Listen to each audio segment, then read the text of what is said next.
हमारे इस कार्यक्रम में आदरणीय सिस्टर बीके शिवानी जी अब हमारे साथ जुड़ चुकी हैं।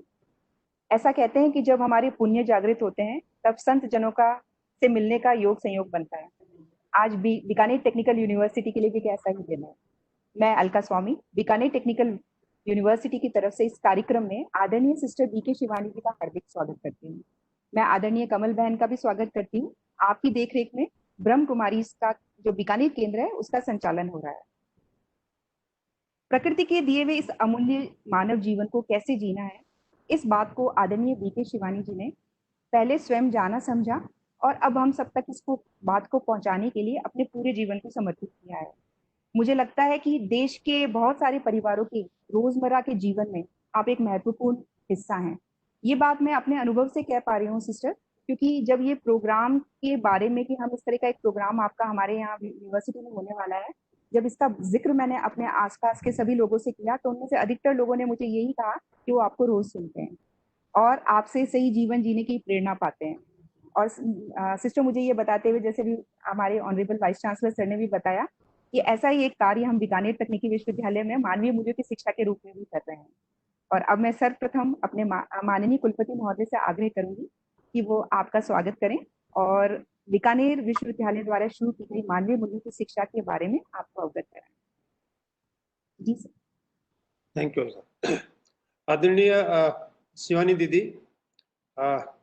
आदरणीय कमला जी जो इस ब्रह्म कुमारी आश्रम यहाँ बीकानेर को देखते हैं, और मेरे साथी doctor Y N Singh, Alka जो ह्यूमन वैल्यू एजुकेशन की डीन है, और मेरे विश्वविद्यालय के सभी परिवार साथी, और इस विस्तृत कार्यक्रम से जुड़े हुए सभी महानुभावों का मैं बहुत हार्दिक स्वागत अभिनंदन करता हूँ।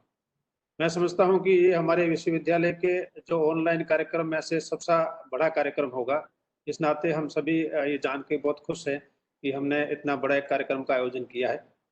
मैं समझता हूँ कि जिस तरह का कार्य ब्रह्म कुमारी ने हाथ में लिया है और माननीय दीदी शिवानी जी कर रहे हैं, वो समाज में एक सुखी, शांतिपूर्वक, हार्मोनियस जीवन कैसे जिया जा सकता है, यानी जीवन जीने की जो विद्या है उसको कैसे व्यक्ति अपने आचरण में धारण करते हुए खुद भी सुखी रह सकता है और उसके संपर्क में जो आता है उसको भी सुखी कर सकता है। ऐसे समाज की स्थापना के लिए उन्होंने जो कार्य हाथ में लिया है, निसंदेह इसको शब्दों में सराहना करना संभव नहीं है। मैं समझता हूँ अद्भुत कार्य है, और उस अद्भुत कार्य को करते हुए इतने सालों की उनकी यात्रा को देखें तो बहुत से लोग ऐसे संपर्क में आए हैं जिन्होंने इस कार्य को उनके माध्यम से सुना और सुन के अपने जीवन में धारण करने के बाद वो सुखी जीवन जी पा रहे हैं। ऐसे बहुत से लोग हमारे संपर्क में आते हैं, बात भी करते हैं। हमको भी मौका जब मौका मिलता है सुनते हैं और सुन के अपने आप में उसको धारण करने की कोशिश करते हैं, और अपने आप को धारण करने की कोशिश करने की जो दिशा है उसमें जीवन में परिस्थितियां और उस भाव को दोनों को मिला के कहाँ कितने सफल हो पाते हैं, इसका हर समय घर में एक प्रयोग सा चलता रहता है। मैं समझता हूं कि मैंने भी आपसे कई प्रवचन सुने हैं और उसमें जो आप कार्य आपने हाथ में लिया है, बहुत से लोग संपर्क में आए हैं, लेकिन ये विषय इतना जरूरी है कि जब तक हर व्यक्ति तक नहीं पहुंचेगा, और हर समाज के हर व्यक्ति की बात करें तो सिर्फ भारत की बात नहीं कर रहे हैं, पूरे विश्व में मानव से हर मानव तक तब तक नहीं पहुंचेगा, तब तक हमारी यात्रा ही अधूरी है। और इस बात को आपने भी कई जगह कहा भी है। मैं समझता हूं कि इस अधूरी यात्रा को कैसे पूरा किया जा सकता है, ऐसा आपके मन में भी एक विचार चलता होगा कि इस यात्रा से हम चलते हैं तो कितने वर्ष लग जाएंगे जब हर मानव तक ये बात पहुंचेगी और वो हर घर सुखी होगा, हर घर हारमोनी से रह रहा होगा, व्यवस्था में रह रहा होगा, और शांतिपूर्ण खुद सुखी है तो दूसरे को सुखी कर रहा होगा। मुझे लगता है कि ये बड़ी यात्रा होगी। लेकिन इस संदर्भ में कई बार आपने भी कहा है और लोगों से भी सुनते हैं कि कोई अगर अच्छी बात पहुंचानी है तो उसका एक माध्यम ये हो सकता है कि शिक्षा एक ऐसा माध्यम है, उसके साथ अगर जोड़ के हम करते हैं तो उससे पीढ़ी तैयार होती है। वो पीढ़ी से पीढ़ी जब आगे बढ़ती है तो निश्चित रूप से उसका जो फैलाव है, उसके जो गति है वो बहुत तीव्र होती है, और वही सबसे महत्वपूर्ण है। इसी को ध्यान में रख के जब हमने अपने विश्वविद्यालय में, जब मैं पहला वाइस चांसलर हूँ, विश्वविद्यालय शुरू हुआ, उससे पहले मैं इस मानवीय मूल्यों के विषय के संपर्क में आया और पता करने से ये लगा कि ऐसा एक विषय तैयार किया है आईआईटीज ने। आईआईटी दिल्ली ने बहुत पहले एक मानवीय मूल्य आधारित सेंटर शुरू किया था 20-25 साल पहले। फिर आईआईटी कानपुर ने कुछ काम किया, फिर कुछ आईआईटी बीच में काम हुआ, ऐसा करते करते काफी काम हुआ। और उनसे सबसे बड़ा जो काम हुआ वो एक संत थे बाबा अमरकंट में। उन्होंने बहुत बड़ा काम किया, और उनका जो टाइटल था इस काम का जिसको लेके किया, उन्होंने उसको नाम दिया कि वर्ल्ड व्यू ऑफ हार्मोनियस को एग्जिस्टेंस। यानी हर व्यक्ति हार्मोनी में रहना चाहता है, सुखी रहना चाहता है। ये बिल्कुल ऐसा है कि इसमें कोई दो राय नहीं है। और फिर सेकेंडली कि ये को एग्जिस्टेंस है, व्यक्ति अपने आप में कुछ भी नहीं है, ये एक दूसरे का पूरक बन के ही कर सकता है। तो इस विषय पे आगे धीरे धीरे एक बुक्स भी आई, और कुछ संस्थानों ने मिलकर, आईआईटी वगैरह ने मिलकर एक बहुत अच्छा कोर्स चॉक आउट कर लिया, एक well structured course chalk out कर लिया। उस स्ट्रक्चर कोर्स से 4 चैप्टर है। पहला चैप्टर है सेल्फ एक्सप्लोरेशन। सबसे पहले व्यक्ति अपना आत्म अवलोकन कर ले, उसका निरीक्षण कर ले और उसका एनालिसिस कर ले, ये पहला है। और उसमें निश्चित रूप से विस्तार से जाते हैं तो सेल्फ क्या है और मैं क्या हूँ, बॉडी और सेल्फ को समझना, मन और शरीर को समझना। और जैसा हमको देखने में आता है कि हम सभी शरीर को ही सब कुछ मान के जी रहे हैं, तो सबसे पहला ही रिक्वायरमेंट, पहला चैप्टर ये है। दूसरा चैप्टर है परिवार। परिवार में रहने के कुछ नियम है, कैसे हम सुखी परिवार में रह सकते हैं। तीसरा है कि हम परिवार का एक्सटेंशन करें, तो पड़ोसी भी मेरा परिवार है, मेरा गांव मेरा परिवार है, मेरा मोहल्ला मेरा परिवार है, मेरा देश परिवार है, देश ही क्यों, सारा जो मानव से मानव मेरा परिवार है। तो तीसरा चैप्टर ये। और चौथा चैप्टर है कि इन तीन को समझने के बाद में जिस वातावरण में हम रहते हैं, जिस प्रकृति में हम रहते हैं, जिस प्रकृति से हम सब कुछ पाते हैं, तो उनके प्रति हमारा व्यवहार कैसा होना चाहिए। क्या हम हर्ष में उसे लेने की बात करते हैं, वापस को देने की बात नहीं कर सकते, उसके संरक्षण की, संवर्धन की और राइट यूटिलाइजेशन की बात नहीं कर सकते। तो चौथा चैप्टर प्रकृति का, ये एक स्ट्रक्चर कोर्स बन गया 4 चैप्टर का। और मुझे जब ये ध्यान आया कि जो ऐसा कोर्स है, तो मैंने निश्चित रूप से लागू किया कि ये कोर्स तो जीवन में होना ही होना चाहिए। इंजीनियर डॉक्टर बाद में बने, लेकिन पहले व्यक्ति तो बन जाए। मेरे एक दोस्त ने बहुत ही हल्के से कहा कि मुख्य मुद्दा तो यह है कि आदमी आदमी बन जाए।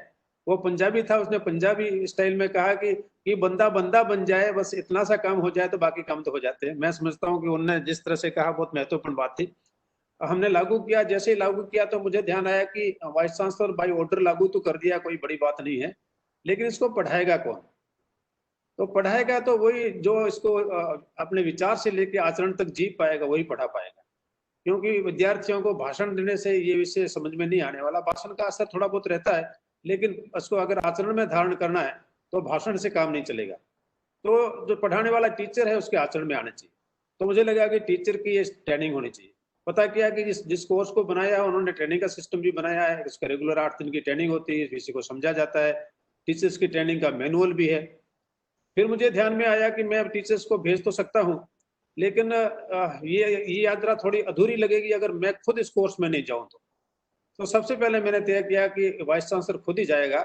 मैं आईआईटी कानपुर 8 दिन का कोर्स कर गया। मेरे डायरेक्टर साहब जो साथ बैठे हैं वायन सिंह जी, मैं उनको साथ ले गया। हमने 8 दिन सुबह 9 बजे से लेकर 6 बजे इन्हीं 4 विषयों के बाद तर्क के आधार पर समझ के और फिर कोर्स वापस आए। फिर हमने इस यात्रा को आगे बढ़ाया और मेरे जितने भी फैकल्टी थे उनको मैंने कोर्स कराना शुरू किया। मेरा अभी एक कॉलेज है मेरे पास, उसके लगभग 100% फैकल्टी ने कोर्स किया हुआ है। मैं पूरी यूनिवर्सिटी को देखूं, चूंकि ये आधे रास्ते उनको कवर करती है, तो अब तक हम 450 प्लस टीचर्स का ये मिनिमम 8 दिन का वर्कशॉप करा चुके हैं। उनमें से कुछ टीचर ऐसे हैं उसने हायर लेवल का वर्कशॉप भी किया है। हायर लेवल की वर्कशॉप करने के बाद वो टीचर इस कैपेसिटी में आ जाते हैं कि वो टीचर्स को ट्रेन कर सकते हैं। तो लगभग 40 टीचर ऐसे हैं जो टीचर्स को ट्रेन कर सकते हैं। फिर मुझे लगा कि टीचर्स ट्रेन हो गए, वो पढ़ाने में लगे, अच्छा पढ़ाने लगे। मुझे लगा कि इतने मेरे पास जितने भी कॉलेज है उनके जबकि प्रिंसिपल की बात ये समझ में नहीं आएगी तब तक ये बात उसमें गति नहीं आएगी। फिर मैंने सब उनके प्रिंसिपल्स, डीन डायरेक्टर से उनका वर्कशॉप करवाया। उसके बाद मुझे लगा कि कॉलेजेस तो सरकारी भी है, गैर सरकारी भी है, प्राइवेट है, और उनको चलाने वाले चेयरमैन का एटीट्यूड अलग तरह का है। मुझे लगा कि उनको जब कोर्स से नहीं निकलेंगे तब कहीं न कहीं कुछ अड़चन आ सकती है। तो अभी रिसेंटली मैंने तभी कोविड के टाइम में जो चेयरपर्सन है, जो प्रमोटर्स है, उनका भी कोर्स करा दिया। तो इस तरह से जो यात्रा शुरू हुई है, अब ये स्थिति है कि ये मेरा विश्वविद्यालय देश में पहला ऐसा है जिसके सभी कोर्सेज में इस कोर्स को कंपल्सरीली पढ़ाया जाता है।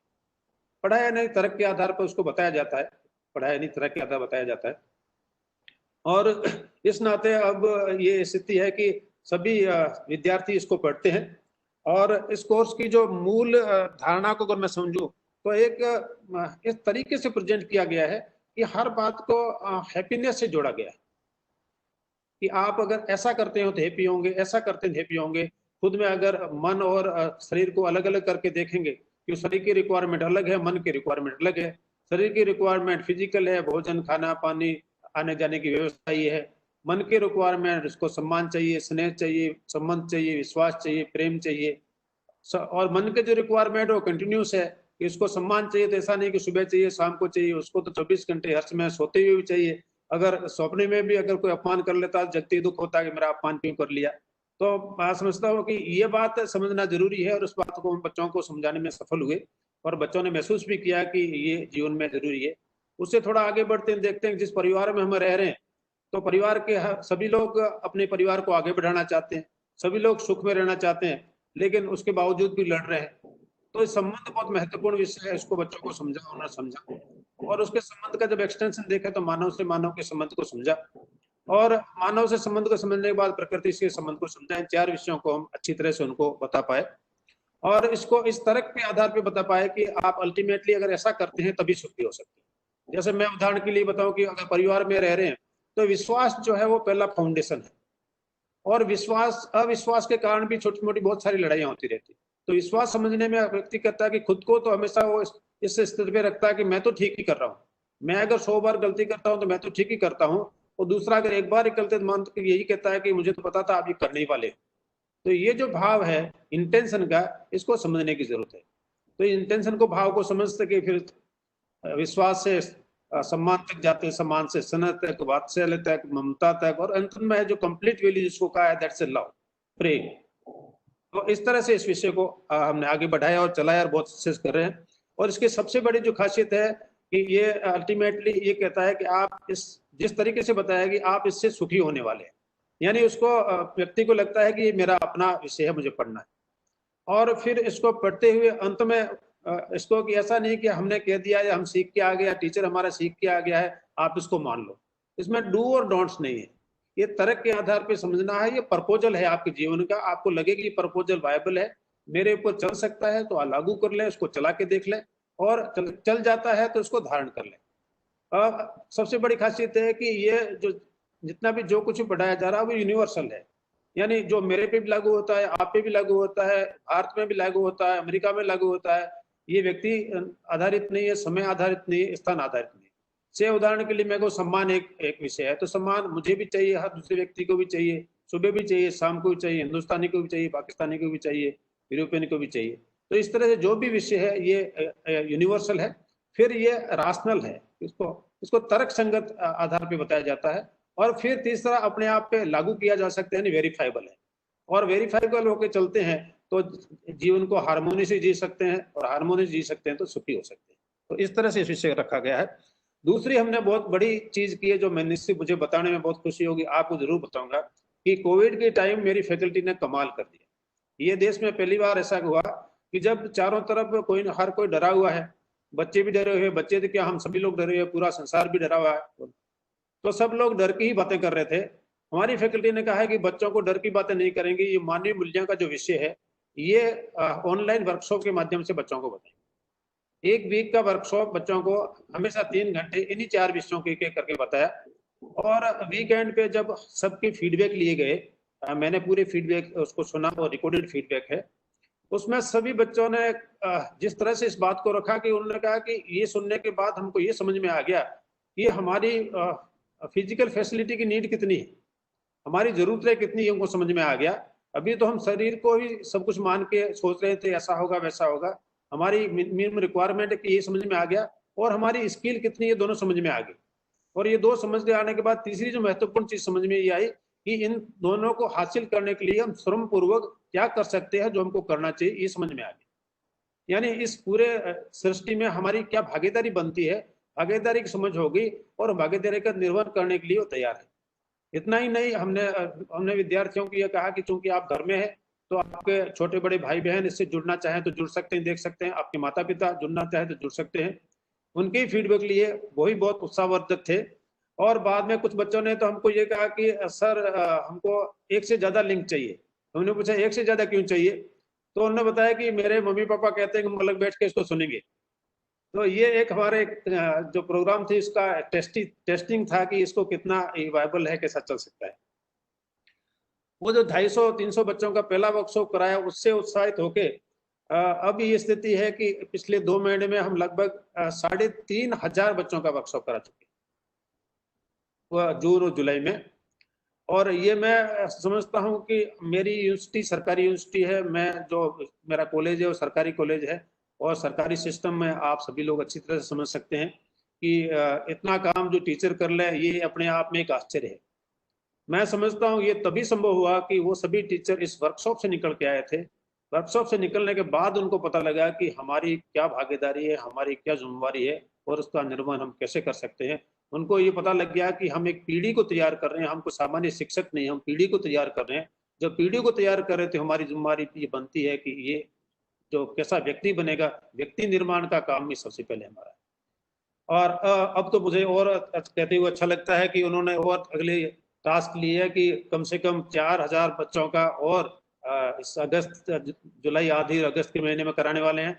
और फिर इस साल शायद सितंबर में नया बैच आएंगे। उसके लिए तैयारी है कि सितंबर में जब नया बैच आएगा, पहले ही हफ्ते में ये ऑनलाइन वर्कशॉप करके 5-7 दिन में हम सारी चीजें बता देंगे। मैं समझता हूँ कि ये एक तरह का बीकानेर तकनीकी विश्वविद्यालय की तरफ से बहुत बड़ा एक ऐसा कदम है जो पहला ही विश्वविद्यालय जिसने लिया है। और बच्चों के उत्साह को देखते हुए, मेरी फैकल्टी की तैयारी को देखते हुए लगातार तैयारी में लगे हुए हैं, कर रहे हैं। और मैं समझता हूँ कि आज जो समाज की स्थिति है, ऐसे में बहुत ही महत्वपूर्ण है। विशेषकर जब संबंधों को लेकर बात करते हैं तो बहुत से ऐसे उदाहरण सामने आते हैं कि आश्चर्य होता है।